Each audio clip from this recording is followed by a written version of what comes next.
अशा प्रकारे आपली पनीर भुर्जी रेडी झाली। आज आपण पनीर भुर्जी करूया। त्याच्यासाठी लागणारं साहित्य हे मी फ्रेश पनीर आणलंय, त्याच्यानंतर कोथिंबीर, कांदा, टोमॅटो, हिंग, गरम मसाला, मीठ, हळद, धना पावडर, जिरा पावडर, लाल तिखट, थोडं आलं, 2-3 लसणाच्या पाकळ्या आणि चिमूटभर साखर। गॅस लावून घेऊया।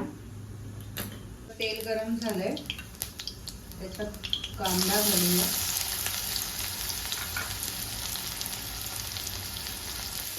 कांदा परतल्यावर त्याच्यात आपण लसणाची पाकळी आणि आलं किसून घालूया। पहिला आलं किसायचं, मग आल्याला वास नाही लागत लसणाचा।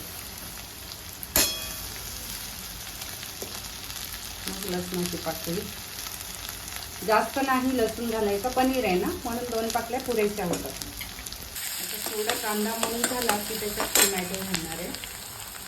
1 टोमॅटो घातलाय तरी त्याला झाकण देऊन एक वाफ आणायचे। थोडं मीठ घालते, म्हणजे मिठाने लवकर मऊ होतं। चवीपुरतं मीठ। आता स्लो करते आणि त्याच्यावर झाकण ठेवते। आता हा पनीर मी पाण्यात घालून 1 मिनिटासाठी ओव्हन मध्ये ठेवते, म्हणजे तो मऊ होईल। आता ह्याच्यात हळद घालते। कांदा टोमॅटो मऊ झालाय। 2 चमचे लाल तिखट,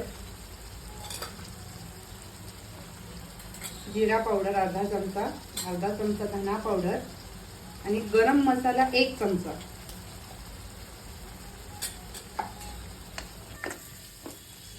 चवीपुरतं साखर। मधून काढून पनीरला मी असं स्मॅश करून घेते। आता ह्याच्यात कोथिंबीर घालते।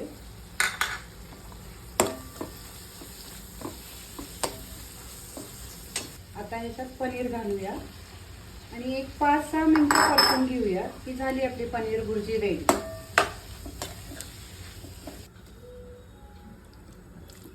एक वाफ काढून घेतली, आता पनीर भुर्जी रेडी।